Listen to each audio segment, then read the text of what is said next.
Ada rumor-rumor yang menganggap Cinaisasi Wali Songo. Beliau orang Persia, wafat di Cina, beristri dua, satunya orang Arab, satunya orang Mongol. Karena pula distigmakan bahwa Wali Songo itu dari Hadramaut Yaman, sementara dari hasil migrasi DNA itu tidak ada yang melalui jalur Yaman. Bahwa leluhur Wali Songo dari Cina itu bukan berarti beliau orang Cina. Assalamualaikum warahmatullahi wabarakatuh. Salam jumpa, salam sejahtera untuk Anda semua. Salam persaudaraan dari kami Aras 9 Channel. Masih seputar Wali Songo yang pada edisi yang lalu kami sampaikan sebagian dari hasil seminar internasional dalam muktamar pertama Naqabah Ansab Aulia Tis'ah atau yang disingkat menjadi NAAT pada pertengahan Februari 2025 yang lalu di pesantren Temboro, Magetan, Jawa Timur. Setelah kami menayangkan itu dan juga sebelumnya ada rumor-rumor yang menganggap Cinaisasi Wali Songo. Konsen kami bukan di sana. Titik poin dari apa yang ingin kami sampaikan menyambung dari tayangan kami sebelumnya. Apakah Kiai Ilzamuddin sebagai Ketua Umum NAAT yang melakukan pelacakan jejak-jejak sejarah leluhur dari Sunan Ampel secara khusus ya, Sunan Ampel bin Ibrahim Asmara bin Syekh Jumadil Kubro. Nanti titik poin itu ada di Syekh Jumadil Kubro, ke atasnya siapa. Dan ini hal yang sudah sangat umum dalam kalangan sejarawan, termasuk Martin van Brunesen dalam buku Kitab Kuning Pesantren itu juga membahas cukup rumit tentang Syekh Jumadil Kubro ini siapa. Apakah namanya benar Syekh Jumadil Kubro atau Jamaluddin Al-Akbar atau Jumadinil Kubro? Apakah Kubro itu nama atau hanya lakop dari Thariqat Kubrawiyah? Jadi satu yang menarik memang ketika sampai pada Syekh Jumadil Kubro ini. Nah, kalau pada edisi yang lalu kami menanggapi ada kecurigaan dari sejumlah orang, jangan-jangan Kiai Ilzam dan timnya itu menelisik jejak-jejak leluhur Wali Songo Sunan Ampel ya, itu menggunakan naskah kronik Sampokong. Ini titik poinnya ya. Alhamdulillah kami tadi malam terjadi kontak dengan beliau dan juga terjadi kontak dengan Kiai Salim.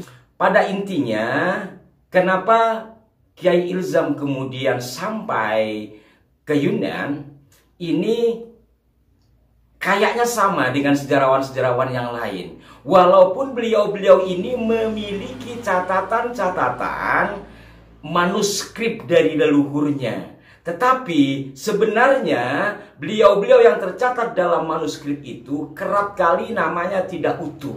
Umpamanya Muhammad Nasiruddin, umpamanya kerap kali hanya ditulis Muhammadnya, Nasiruddinnya tidak. Kerap kali seperti itu, sehingga di sini perlu pelacakan.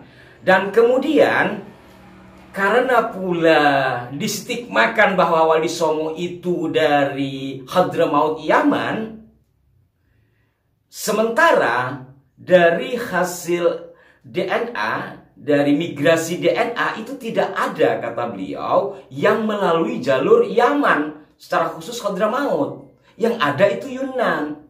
Dari sinilah kemudian Kiai Ilzam melakukan serangkaian wawancara terhadap kerabat-kerabatnya yang memiliki manuskrip, juga terhadap tokoh-tokoh yang lain, serta juga beliau membaca artikel-artikel baik yang berbahasa Indonesia, bahasa kuno ataupun bahasa asing.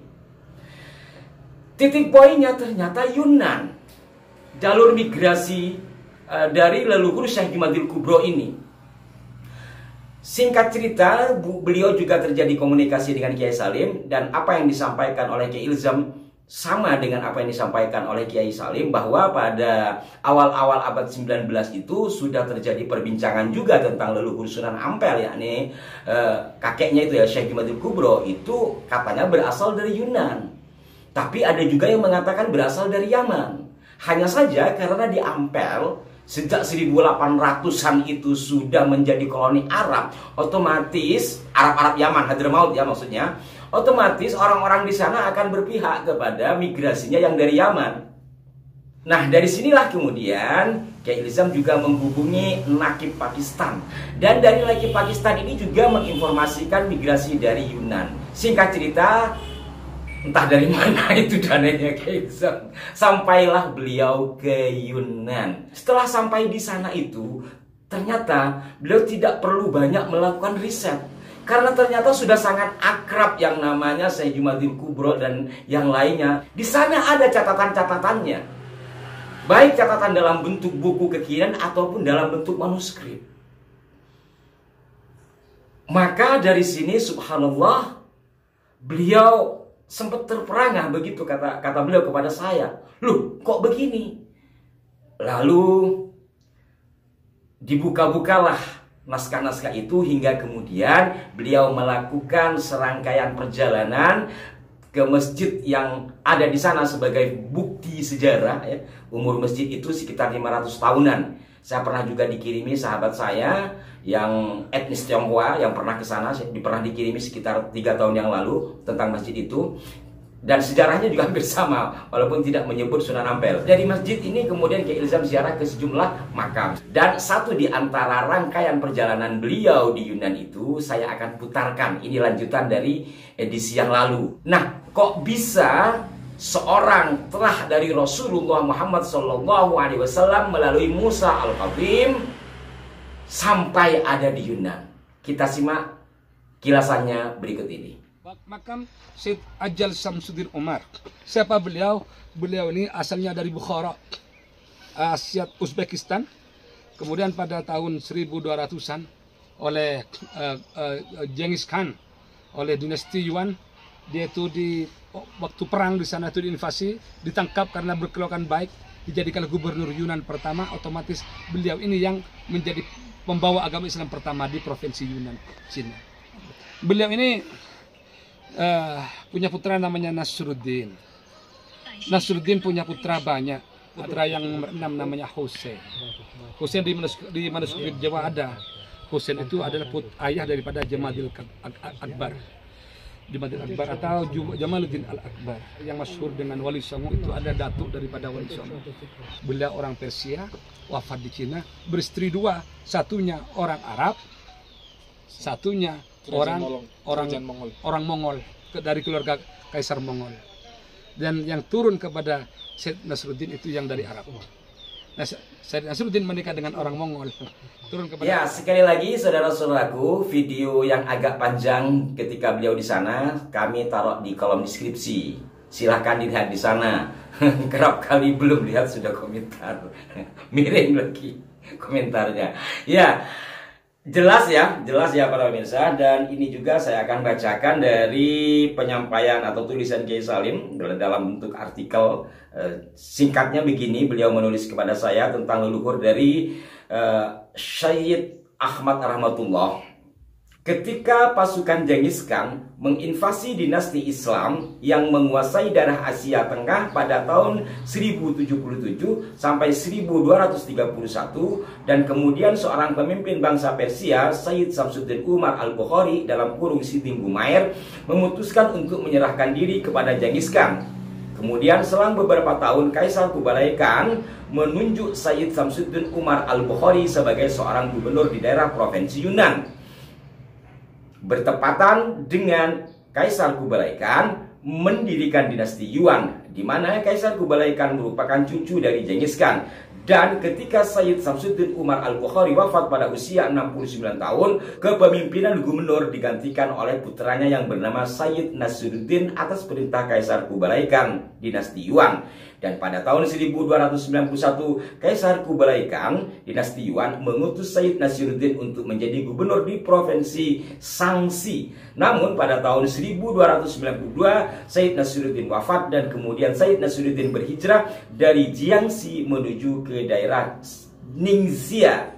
Di sanalah para keturunan Sayyid Nasiruddin membangun komunitas muslim bermargana dan seterusnya. Jadi intinya bahwa pertama, kedatangan Kiai Ilzamuddin ke Yunan itu bukan karena terpengaruh oleh kronik Sampokong. Ya. Walaupun beliau sendiri menurut pengakuannya kepada saya juga membaca kronik Sampokong itu. Beliau ke sana seperti yang telah saya sampaikan tadi. Kedua, bahwa leluhur Wali Songo dari Cina itu bukan berarti beliau orang Cina, beliau dari Bukhara. Yang dalam peta antara Bukhara sekarang itu dulu kan menjadi bagian dari Soviet ya, sekarang menjadi Uzbekistan, itu kan wilayah yang bersebelahan. Silahkan lihat di peta. Kemudian yang ketiga, kalau di kronik Sampokong itu menginformasikan bukan hanya Wali Songo datang dari Cina, tetapi orang-orang Cina. Jadi berbeda. Dua hal yang berbeda yang harus dipilah. Dan andai pun benar orang Cina memang kenapa? Seandainya seperti itu. Tapi nyatanya tidak. Beliau dari Bukhara, beliau orang Persia yang ke atasnya nanti ke Musa Al-Kawim. Walaupun juga terjadi pernikahan dengan warga setempat, warga Cina, katakanlah demikian, yang kemudian melahirkan keturunan-keturunan yang juga sampai ke negeri ini. Itu kan hal lain. Demikian saudara-saudaraku sekalian, semoga dapat dipahami. Hal yang mesti kita apresiasi adalah bahwa alhamdulillah masih ada orang yang mau peduli terhadap sejarah kita, secara khusus adalah sejarah Wali Songo. Bagi orang Indonesia mungkin menganggap biasa tentang Wali Songo ini, hanya kita ziarahi. Tapi bagi sejarawan-sejarawan dunia, seperti yang disampaikan oleh Kiai Haji Agus Nyoto kepada saya, itu menjadi perhatian besar. Secara khusus adalah Sunan Ampel. Kok bisa Nusantara yang pada saat itu Islamnya sangat minoritas, ketika Sunan Ampel mendakwahkan keislaman yang kemudian membangun jejaring dakwah yang disebut Wali Songo, dalam kurun waktu sekitar 50 tahun berhasil mengislamisasi Jawa dan sekitarnya. Apa strategi dari Sunan Ampel kok bisa seperti itu? Ini menjadi perhatian sejarawan dunia. Maka alhamdulillah masih ada orang seperti Kiai Ilzam dan timnya. Maka itu sekali lagi saya mengapresiasi. Benar atau tidaknya secara mutlak tentu wallahu a'lam, karena kita sama-sama tidak hidup di masa itu dan kita juga tidak mengikuti Kiai Ilzam ke sana. Hanya saja dari penyampaian-penyampaian beliau, dari data-data beliau yang beliau sampaikan, itu bisa diterima secara nalar kesejarahan, secara nalar akademik di bidang sejarah. Sampai jumpa. Mohon maaf jika ada kekeliruan. Wassalamualaikum warahmatullahi wabarakatuh.